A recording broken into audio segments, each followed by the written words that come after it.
Another noticeable difference between hockey in 1988 and 2018 is this repeated interchanging of the ball, and as in soccer, it is more prevalent in international matches than it is in club games. In my view, the ball movements are generally too long and the movement of the players is too slow and too little. In soccer, I like the playing styles of Barcelona and Arsenal, and although one-touch hockey is perhaps unattainable, I believe a rapid 2 or 3 touch game is achievable and something to aim for. Side to side and back passing should, in my view, be used to create opportunities for the rapid form of movement of individuals who will be receiving the ball and of the team as a whole. Hockey should not be as slow as soccer.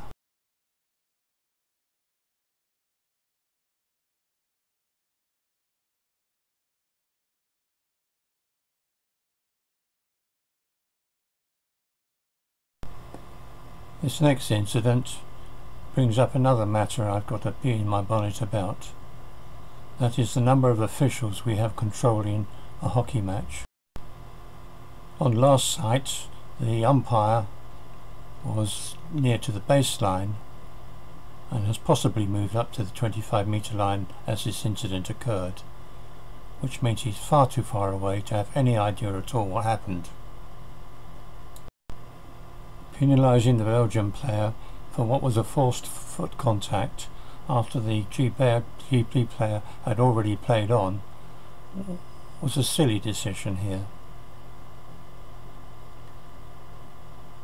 But he probably didn't see what actually happened.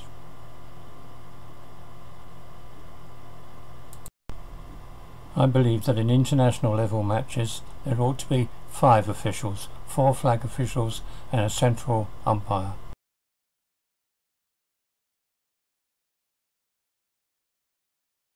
Here is another type of incident which makes me livid. A player who has had the ball intentionally forced into him by an opponent should not be penalised for that contact. Because forcing is not an offence, it does not mean that the player hit has committed an offence. Quite the contrary. If a player disadvantages his own team by playing the ball into an opponent, play on, he will stop doing it. Umpires have been instructed to be severe about physical contact fouls which break down play, so this should have been a penalty corner, not a free ball.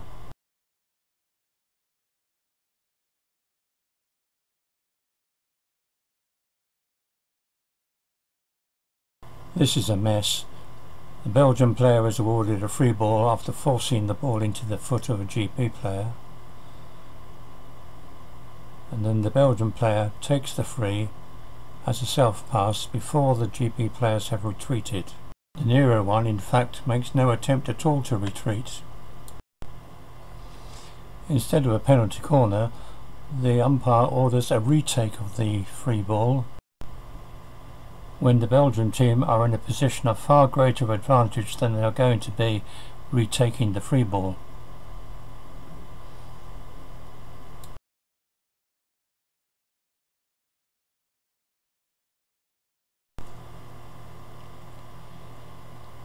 Two GB players in succession make physical contact into the back of a Belgian player who is receiving and controlling the ball. That should have been a penalty stroke. Neither of the GB players were goal side of the ball or of their opponent and could not be obstructed in the position they were in.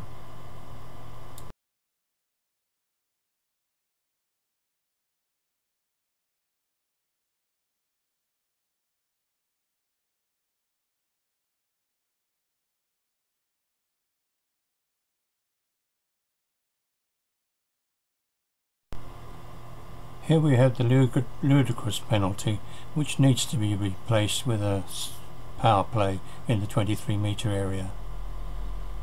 The player who was hit with the ball here was hit on the foot, so not a raised ball, but he took no further part in the game.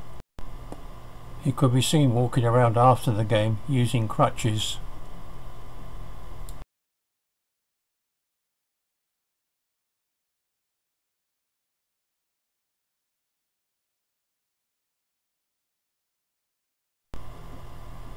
The shot from the follow-up penalty corner also hit a player on the leg. Another penalty corner.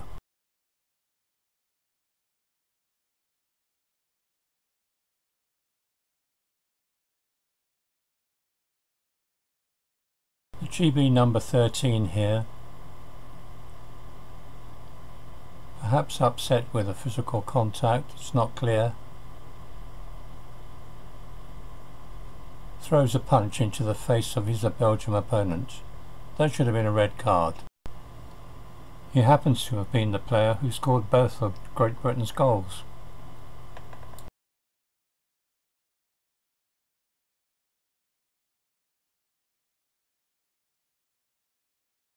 The umpire here penalises the Belgian player for obstruction, proving that he is aware of the offence and demonstrating that other umpires ought to be aware of it as well.